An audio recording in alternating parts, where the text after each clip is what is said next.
What's up guys, it's Drac, and we got another one in from Walmart. This is the Adventure Force Matrixfire, and while, you know, it might not be the showiest or the flashiest of the lineup, it's definitely exciting. It's got a few interesting features, and I think it's well worth breaking down the review and talking about it. So this is a primary class blaster. It's electronic. It takes 6 AA batteries, which means that while it only costs $30 at retail, you should realistically expect to spend about $35 unless you're planning on launching immediately into the modification. And it's got a sort of, what do they call this? They call it their dart hopper, which if you've been in the hobby for a long time, I think of a dart hopper and I think like a piece of 1/2-inch PVC, but I've been using this for a while. I know that the Punisher was another sort of blaster in this category that used the dart hopper. And while I tend to prefer box magazines, these seem to be getting better and better as time goes along. They're definitely really quick for reloads, although it makes it possible to load darts backwards occasionally, which is my big downside for them. So while it isn't my favorite feature set, I do really appreciate them sending over this model for review. It's claiming that it'll shoot up to 80 feet, which is a relatively low range claim in a pro world, but taking that aside, like not all toys have to be competitive blasters, and this one is clearly designed with like fun sort of ammo spam in mind. They are using the best darts in the game, which tells me that this one's made by Dart Zone, of course, although it's going to be launched at Walmart and Walmart.com. I'll put links in the description box down below. Over here, we've got super fast speed loading. And then over here, it says that, you know, there's 30 rounds of capacity in that dart box. And it says that it's fully automatic, which is pretty interesting. Let's go ahead and bust it out of the box, do a little bit of light assembly, see what we're up against. So real quick, I just want to point out, looking at this, and it actually won't open, I'm assuming, until it's attached to the blaster. Assembly is going to be really, really easy. But in the meantime, while it's still open, we can tell that there's a conveyor belt in here that's going to be what feeds the darts into the kind of chambering area. And then there's a little conveyor belt over here that's really just a wheel that's going to rubberize, grip the darts, and push them into the flywheel mechanism through here. Now, the flywheels are horizontal, not vertical, which is why it's got kind of a bulge on the sides here. But they've really done a pretty fantastic job of curving that into the shell. And again, this is like a hallmark of a lot of the Dart Zone blasters.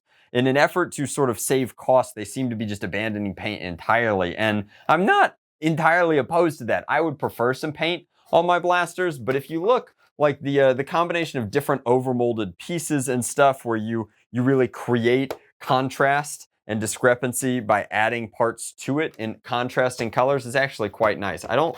All right, so this is a removable sight, and then this is like a shroud that you could remove if you wanted to, but honestly, I think looks pretty handsome. And then it's a little asymmetrical because obviously this box is gonna go on the side, but you've got more shrouding here and then the box on the other side. But again, even here, it's like there's vents and ports so that I assume you can keep track of your ammo. I'm gonna go ahead and show you how easy that is to snap into place. And then hopefully, now that that's done, this should snap open and open up exactly like that. So that's good. And you can kind of see the rubber conveyor belt in there that should be connected to the turning mechanism in there. And these should feed pretty cleanly. So the primary advantage of using something like this, and it's got the like kind of dart tamping mechanism here, is so that you can load darts pretty easily. So if these are all facing the same way and we kind of grab a handful of them like that, it is honestly, they are getting better. I did not like this mechanism at first, but if I don't tilt them out, you can see they chambered pretty clean and easy.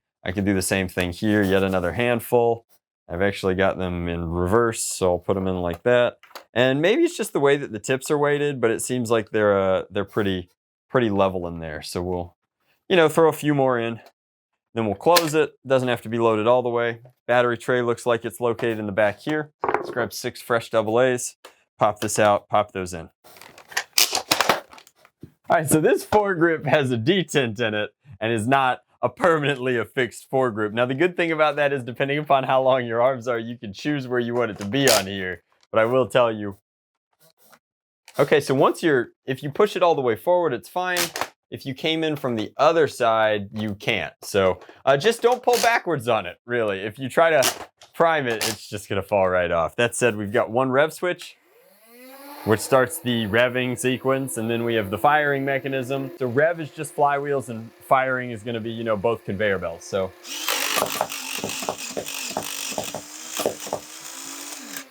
And I guess just as a good kind of case in point there, the firing mechanism is not like uniform. A lot of these less expensive sort of ways of firing, things that aren't using like a yoke, which is timed, of course, on a box magazine, which is constantly applying force, you wind up with slight inconsistencies. So just like things like the Nerf Hyperfire or the Percy's, anything that uses a conveyor belt feeding mechanism, even the more expensive ones, you wind up with that discrepancy where sometimes you just don't have something in the chamber per firing cycle. So the good news about it is that the rate of fire seems to be pretty fast. You're getting more than a dart a second. The bad news is that it might not be that immediate response, but you've got a couple of good accessories. You have a bandolier attachment point on the back, and then I guess you could use this one, but obviously you wouldn't want to unless I guess you glued it into place. So I would stick with a single point sling for the back end here. Definitely a more right hand friendly kind of setup, because when you're right-handed, you're holding it like this and your left hand is free to load.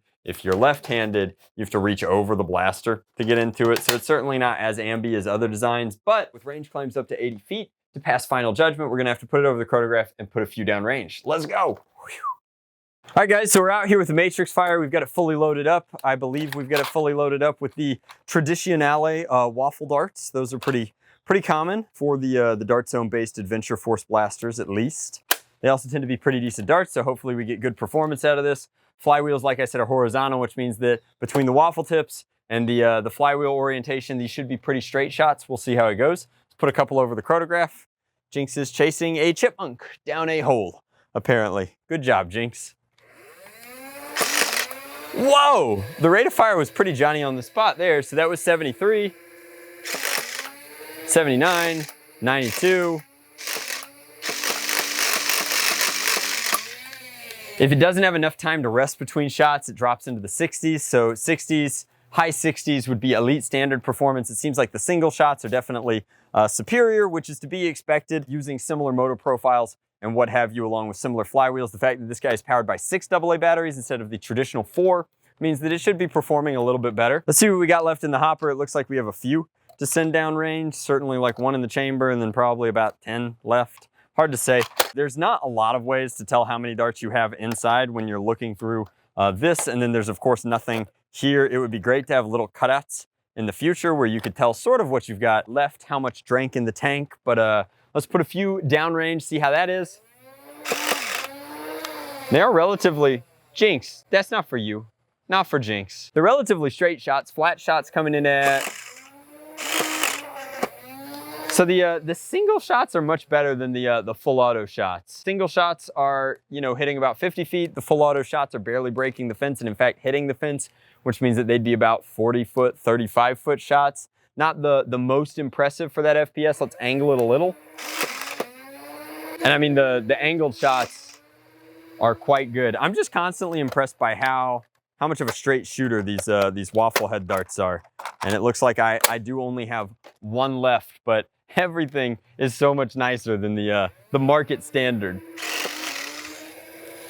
Pretty good. So again, whether you like this system or you prefer a different loading mechanism is certainly going to determine whether or not the Matrixfire is for you. I think that the Matrixfire has a high onboard capacity, although definitely not as high as like the drum blaster that just came out of a similar kind of performance matrix. The molding on it is good. If you like this sort of look, if you like this vibe, you could always kind of put a permanent foregrip on here, this sort of faux Picatinny thing you've got going on. I don't see this being like the end-all be-all breakout blaster of the season, but I see it being a really good kind of workhorse in your stable. It would be an excellent loner blaster, and its performance with no modifications is great, which means that if you were to take this apart, do a modification guide and lipo it, I imagine that you'd be getting even better performance out of it. So let me know in the comment section down below if you're interested in a mod guide for this one. I feel like there's a lot of exciting stuff to work on right now, and this one isn't the most appealing to me just because this isn't my favorite loading mechanism personally, but if there's enough interest in it, I'll definitely crack it open,